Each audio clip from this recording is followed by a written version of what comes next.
예수님이 죽으시기 3개월 전쯤에 죽은 지 사흘이나 된 나사로를 살려주셨습니다. 예수님이 죽은 자를 살렸다는 이 소문이 많은 사람들에게 알려지고 급기야는 사회적인 문제로 크게 대두가 되었습니다. 그러자 제사장들이 회의를 열고 예수님에 대한 체포령을 내렸습니다.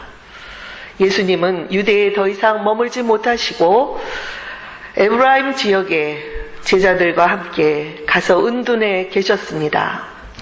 이로부터 예수님이 십자가에 못 박혀 죽기까지의 3개월 동안 베레아에 머물면서 누가복음에 나오는 우리가 살펴본 여러 비유들, 잃어버린 양 비유, 불의한 청지기 비유, 부자와 나사로의 비유 등등 이런 말씀을 가르치셨고, 특별히 세리와 죄인들 같이 잃어버린 자들을 향한 복음 사역을 하셨습니다.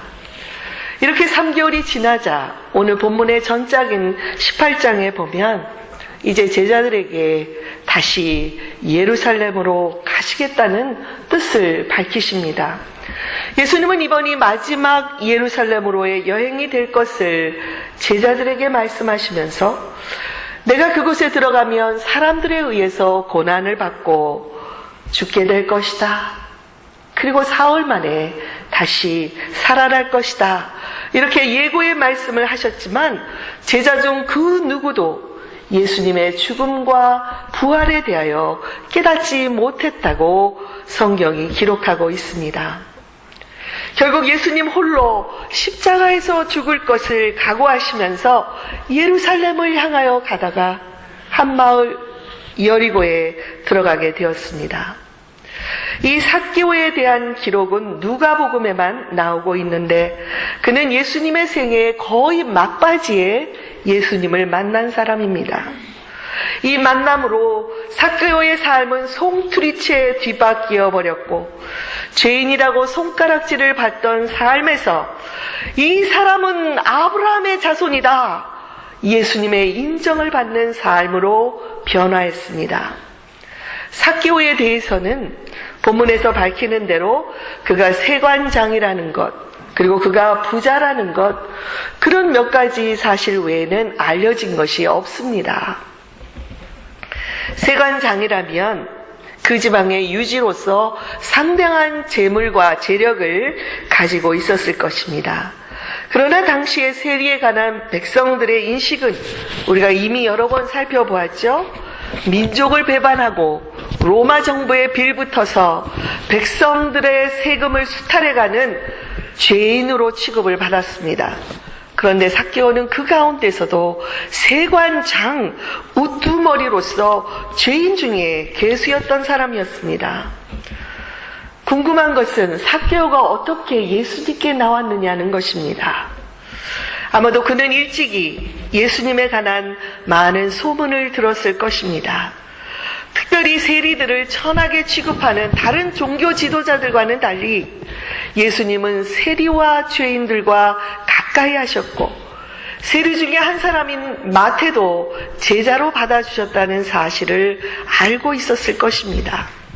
그런 예수님께서 자기가 살고 있는 이 마을에 오셨다는 소식을 듣자 처음에는 예수님은 어떤 분이실까 하는 이런 호기심에서 시작했다가 점차로 예수님을 한번 먼 발치에서라도 만나보고 싶다 하는 그런 열망이 생기기 시작했습니다. 왠지 모르게 예수님을 만나면 자신의 이 공허함, 최근 들어 더 많이 느끼고 있는 이 내면의 깊은 죄책감이 씻어질 것만 같은 어렴풋한 기대감이 들었기 때문입니다. 여러분, 저는 바로 이런 마음, 예수님에 대한 생각으로만 그치는 것이 아니라 그 예수님을 한번 만나보고 싶다 하는 이 마음이 중요하다고 생각합니다. 그런데 이런 마음은 삭개오의 의지에 의해서 생기는 것이 아닙니다. 삭개오에게 하나님의 은혜가 임했기 때문에 가능한 것이었습니다. 우리 웨슬리 목사님은 삭개오처럼 자신이 미처 알기도 전에 먼저 우리에게 다가오셔서 우리의 마음의 문을 열어주시는 이 하나님의 은혜를 선행적 은혜, prevenient grace라고 불렀습니다.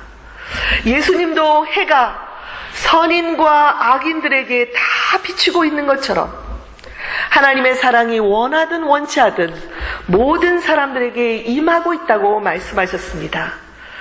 우리 감리교에서는 이 선행적 은혜를 근거로 해서 유아들에게 세례를 베풀고 있고, 또 세례를 받지 않았다 할지라도 하나님의 은혜에 이끌려서 식탁에 나오는 모든 사람들에게 성찬을 베풀고 있습니다.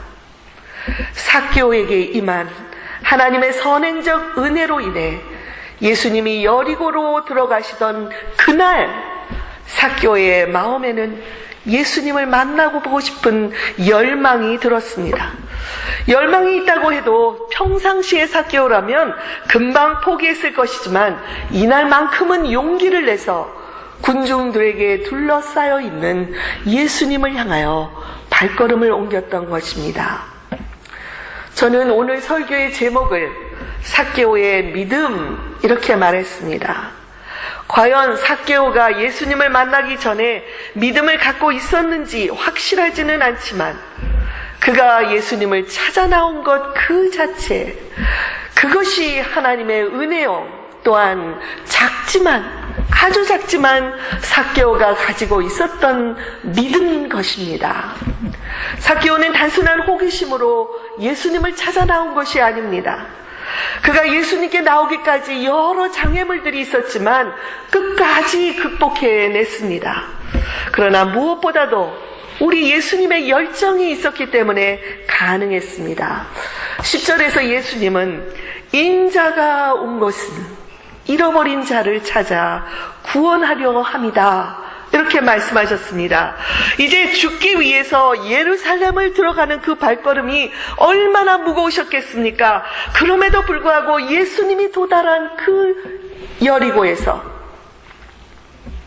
삭개오라는 한 영혼을 찾아 구원하시려는 그 예수님의 열정 때문에 삭개오와의 만남이 이루어졌던 것입니다.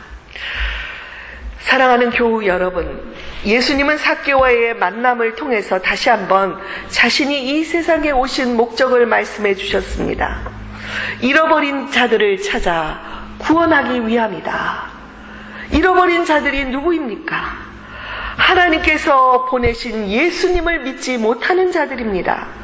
그러나 유대인들은 어땠습니까? 스스로 나는 하나님의 택하신 백성이라고 자랑스러워하면서 저 잃어버린 자들, 저 이방인들, 저 개 같은 사람들, 그들을 향하여 마음껏 비웃었습니다. 그리고 내가 이방인으로 태어나지 않은 것을 매일 감사했습니다. 그러나 하나님의 자녀이면서 자신이야말로 진정으로 하나님의 잃어버린 자라는 것을 깨닫지 못하고 살았던 유대인들을 향해 주님께서 중요한 본보기를 지금 보여주고 계십니다. 삭개오는 유대인이었습니다. 예수님을 의도적으로 이 삭개오를 향해 그를 찾아가서 누구든지 예수 그리스도를 영접하는 자들은 그들이 유대인이든 이방인이든 죄인이든 세리든 구원을 얻게 될 것이라는 교훈을 가르쳐주고 계신 것입니다. 여러분, 삭개오가 예수님을 영접까지 하기까지 어떤 일이 일어났을까요? 오늘 본문에서는 삭개오가 언제 예수님에 대해서 믿음을 갖게 되었는지 구체적으로 나타나 있지는 않습니다. 그러나 잠깐씩 예수님과 순간적으로 눈이 마주친 적들은 있었습니다. 예수님은 그가 기다리던 나무에 도착하셔서 삭개오를 쳐다보셨습니다. 그리고 순간 눈을 마주쳤습니다. 또한 삭개오야 이름을 불러주시던 순간이 있었습니다. 놀라서 당황하는 그에게 속히 내려와라, 내가 네 집에 오늘 머물겠다, 이렇게 말씀하신 순간도 있었습니다. 혹은 그의 집에 머무시는 동안 예수님 발치에서 가까이 그분의 말씀을 듣던 중 어느 순간이었을지도 모릅니다. 여하튼 삭개오는 그의 영혼 깊은 곳으로부터 하나님의 사랑을 경험했고 자기의 이름을 친근하게 불러주시고 죄인의 집이라는 것도 마다하지 않으시고 자기 집에 들어오셔서 자기를 사람으로 당당하게 인정해주고 계신 예수님을 마음으로 영접했던 것입니다. 교우 여러분, 예수님을 영접하셨습니까? 아멘. 영접하셨습니까? 아멘. 여러분이 예수님을 영접하기까지 어떤 과정이 있었고 어떤 결단이 있었는지를 기억해 보십시오. 만약 아직 예수님을 영접하지 않은 분들이 혹시 이 자리에 계시다면 삭개오처럼 예수님을 만나는 결단을 내리시기 바랍니다. 왜냐하면 이미 하나님의 선행적인 은혜가 우리 가운데 임하고 있습니다. 그리고 잃어버린 자들을 찾아 나서시는 예수님의 사랑이 이미 선포되었기 때문입니다. 이제 삭개오가 예수님께 나오기까지의 과정을 그리고 그의 결단을 하나씩 살펴보겠습니다. 첫째로 삭개오는 주변 사람들의 따가운 시선의 벽을 뛰어넘는 결단을 했습니다. 삭개오는 예수님께 나가기 위해서 자기의 체면도 죄인이라고 취급하는 사람들의 따가운 시선도 이겨내야 했습니다. 그는 보통 세리가 아니고 세관장이었습니다. 그의 나이를 정확히 알 수는 없지만 세관장까지 올라가려면 상당한 나이였을 것입니다. 그런데 삭개오는 자기의 나이와 체면을 벗어 던지고 나무 위에까지 올라가는 적극성을 보여주었습니다. 물론 주변에서 수군거리며 자기를 비난하는 사람들로 인해서 위축될 수도 있었지만 그가 예수님을 만나고 싶은 이 마음이 더 간절했기 때문에 그는 이런 벽들을 뛰어넘을 수가 있었던 것입니다. 우리들도 주변 사람들을 우리가 의식하기 시작하면 적극적인 신앙생활을 하기 어렵습니다. 사람들보다 예수님께 집중하고 예수님과의 시간을 위하여 다른 모든 것들은 내려놓을 수 있어야 합니다. 둘째로 삭개오는 자기의 약점을 뛰어넘는 결단을 내렸습니다. 삭개오의 약점은 키가 작은 것이었습니다. 그런데 삭개오는 이 약점 앞에서 좌절하지 않았습니다. 군중들에게 둘러싸여 예수님의 모습이 전혀 보이지 않으니까 사방을 둘러보았습니다. 보니 저기 예수님이 지나가실 것 같은 길 모퉁이에 돌무화과 나무가 서 있었습니다. 자, 저거면 되겠구나. 삭개오는 그 나무에게로 가서 나무 위로 올라갔습니다. 여러분, 이 적극적인 행동으로 인해 예수님은 그의 믿음을 보았고 그를 찾아오셨던 것입니다. 물론 예수님의 모든 계획은 우연한 것이 아닙니다. 이날은 삭개오에게 은혜가 임하는 날이었고 하나님의 구원이 그와 그의 가족들에게 임하는 날이었습니다. 그러나 만일 삭개오가 스스로 자기의 약점을 뛰어넘고 저 나무에 올라가기라도 하겠다 하는 이 결단을 하지 않았다면 그는 이 같은 은혜를 경험하지 못했을 것입니다. 저와 여러분에게는 어떤 약점이 있습니까? 그로 인해 위축되지 마시고 적극적으로 내가 할 수 있는 일을 찾아 나섭시다. 주님께서 약점을 극복하는 은혜가 얼마나 큰 것인지를 우리에게 알려주실 것입니다. 세 번째로 삭개오는 자기 내면의 공허함을 솔직하게 인정하는 결단을 내렸습니다. 그는 겉으로는 신분이 높은 자였고 부자의 티가 줄줄 나는 그런 사람이었지만 그의 내면은 누구보다도 가난하고 깊은 죄책감과 공허감에 시달리고 있었습니다. 더 이상 이 공허감을 견딜 수 없어 할 그때에 예수님께서 그에게 찾아오신 것입니다. 결국 주변 사람들의 시선도 자신의 그 작은 키라는 약점도 예수님을 만나려는 그의 결단을 막을 수가 없었습니다. 그가 할 수 있었던 것은 예수님이 지나가는 길에 돌무화과 나무 위에 올라가서 기다리는 것이 전부였지만 이 짧은 기다림이 예수님을 만나게 되는 선물이 되었던 것입니다. 이 기다리는 동안 그는 자기 자신을 잠시 동안 돌아봤습니다. 내가 이 나무 위에서 지금 무엇을 하고 있나? 그는 어린 시절에 부모님이 지어준 자기의 이름, 그 뜻이 깨끗한 사람, 의로운 사람이라는 것을 문득 떠올렸습니다. 지금은 부모님이 바랬던 깨끗한 사람, 의로운 사람이 되지도 못했고 또 많은 재물들을 소유하고 있지만 내면에는 채울 수 없는 공허감을 솔직히 인정하면서 너무 늦은 것일까? 나의 현실에서 벗어날 길은 없을까? 이런저런 생각을 하고 있을 때에 예수님께서 그에게 다가오신 것입니다. 그리고 그를 사랑의 눈빛으로 바라보셨습니다. 만일 삭개오가 자신의 공허한 삶을 솔직히 인정하지 않았다면 그는 현재의 그 삶에 만족했을 것이고 예수님을 만날 필요성도 느끼지 못했을 것입니다. 그러므로 우리는 분주한 삶을 잠시 뒤로 하고 조용히 홀로 자신의 삶을 성찰할 수 있는 시간을 주기적으로 가질 수 있어야 합니다. 과연 이렇게 사는 것이 맞는 것일까? 스스로에게 질문을 던지고 우리 내면에 깊은 공허감이 있다면 그것을 인정해야 합니다. 그런 자들에게 예수님이 찾아오시고 그들의 삶을 변화시켜 주실 것입니다. 넷째로 삭개오는 예수님을 집으로 영접하는 결단을 내렸습니다. 주님이 삭개오야 속히 내려오라.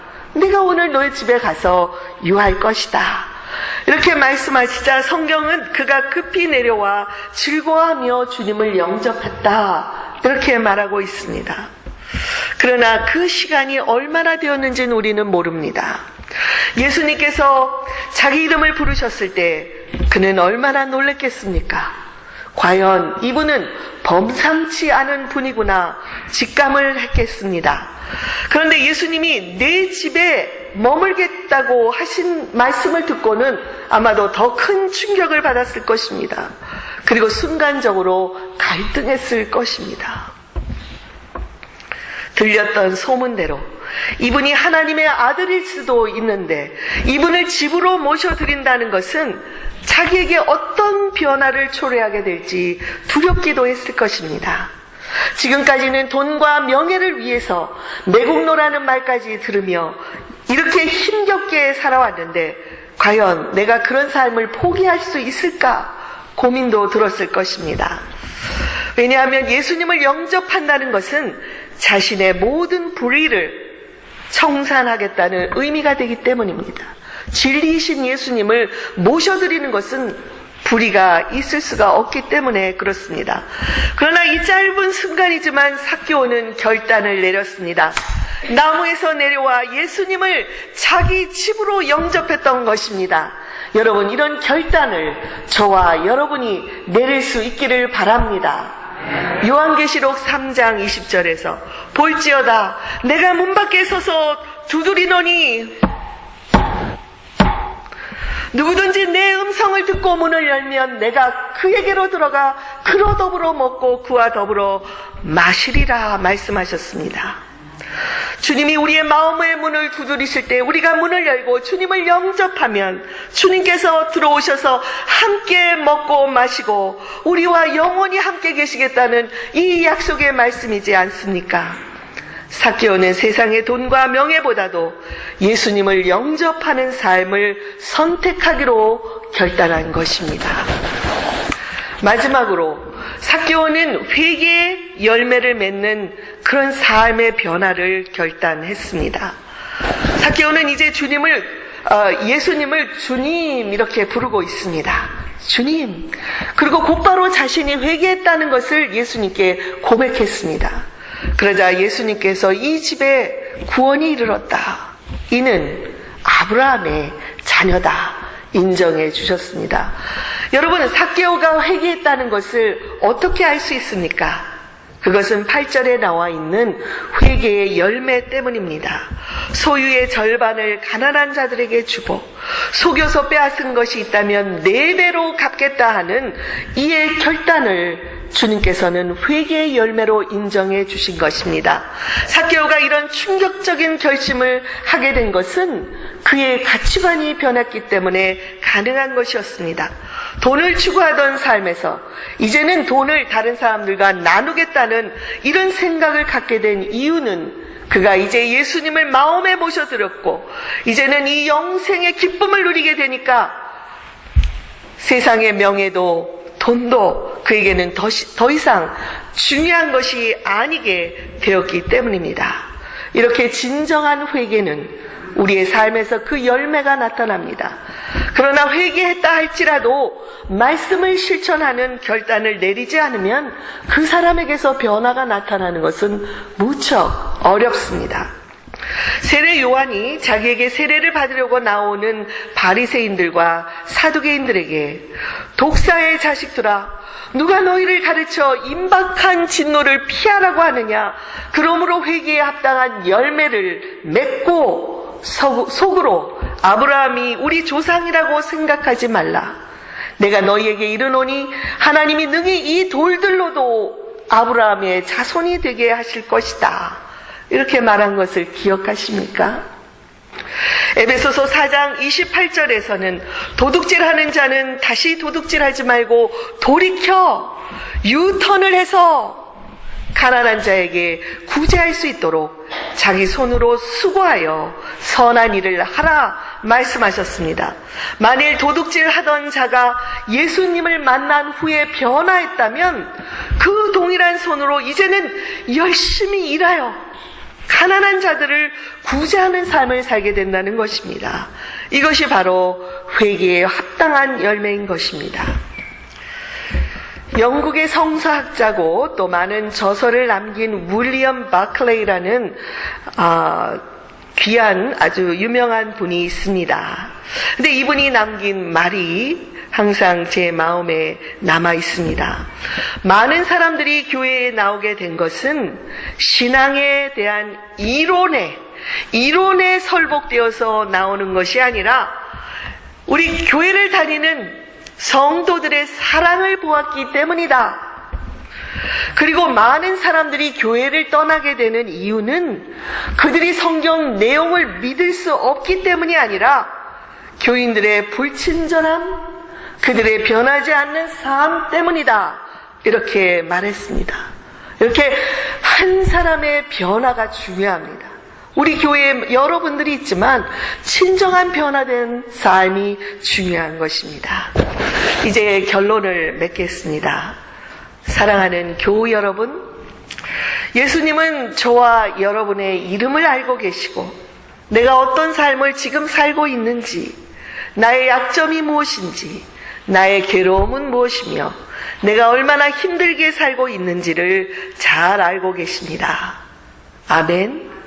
그런 주님을 마음에 모셔드리시기 바랍니다. 또한 오늘 삭개오의 이야기가 저는 우리 교회에게 주시는 말씀이 되기를 바랍니다. 내가 이제 십자가에 죽기 위해서 가는 길은 잃어버린 자들을 구원하기 위해서이다. 삭개오와 같은 죄인들, 유대인이라고는 하지만 예수님을 알지 못하고 있는 자들, 부자로 살면서 돈이 삶의 전부가 되어 있는 자들, 삶의 공허감으로 견딜 수 없어하는 자들, 질병으로 고생하고 있는 자들, 죽음의 두려움에 떨고 있는 자들을 위해서 나는 지금도 십자가로 가고 있는 것이다.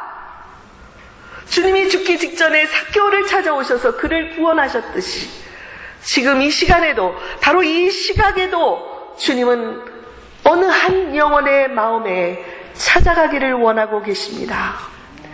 조용히 결단하며 마음의 문을 열어드리시기 바랍니다. 특별히 가족이나 자녀들 중에 혹시 믿음을 떠난 자들이 있다면 더욱 안타까워하시며 그들에게 찾아가기를 원하시는 우리 주님의 마음을 느껴보시기 바랍니다. 여러분, 어떻게 주님께서 그들을 향해 찾아가실 수가 있을까요? 바로 저와 여러분의 마음과 손과 발을 통해서 잃어버린 자들을 향해 찾아가시려는 것입니다. 저와 여러분이 주님의 마음과 주님의 열정을 품고 열심히 사랑하고 열심히 전도하면 주님께서는 우리의 가족과 이웃을 그리고 믿지 않은 세상을 향해서 복음이 전파되도록 도와주실 것입니다. 저는 주님께서 모든 교우님들에게 적극적으로 한 영혼을 찾아 나서는 이 마음을 부어주시기를 간절히 바랍니다. 그렇게 된다면 우리 교회는 부흥할 것입니다. 제가 이미 말씀드린 대로 저는 숫자적인 부흥을 강조하는 것이 아닙니다. 여기 앉아있는 우리 각 사람 한 사람 한 사람의 영적인 부흥을 말하는 것입니다.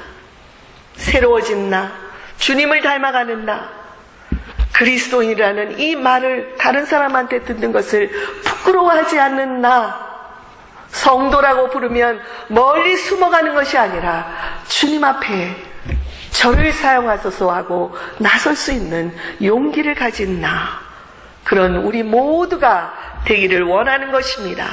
우리 각 사람이 이런 영적인 부흥을 경험한다면 숫자적인 부흥은 자연스럽게 따라온다고 생각합니다. 미국의 대부흥사였던 드와이트 무디는 목사들을 모아놓고 한 자담회를 가진 자리에서 어느 목사가 질문을 합니다. 교회 부흥의 방법이 무엇입니까? 그러자 이렇게 대답을 했습니다. 자기 영혼의 문제를 매일 5분씩만 진실하게 생각하고 기도하는 사람, 그런 사람 20명이 당신의 교회에 있다면 그런 교회는 반드시 부흥할 것입니다. 저는 우리 교회도 스스로 자식의 영적인 삶에 대해서 매일 짧더라도 진실하게 기도하는 분들이 많이 나올 수 있기를 바랍니다. 저는 그동안 한 영혼을 제게 주소서 제가 섬기겠나이다 이렇게 기도를 해왔는데 이제 오늘부터는 주여 이런 사람 20명을 우리 교회에 허락하소서라는 기도도 함께 드리려고 합니다. 여러분들도 이 기도에 동참해 주시겠습니까? 그렇다면 주님께서는 우리 교회를 축복하셔서 진정한 부흥을 경험할 수 있도록 인도해 주시고 초대 교회와 같은 교회로서 이 알링턴 지역의 건강한 교회로 서고 우리들뿐만이 아니라 젊은 세대, 우리 2세, 3세들을 통해서 이 교회를 계속해서 부흥시켜 주실 것입니다. 이것을 위해서 기도하십시다.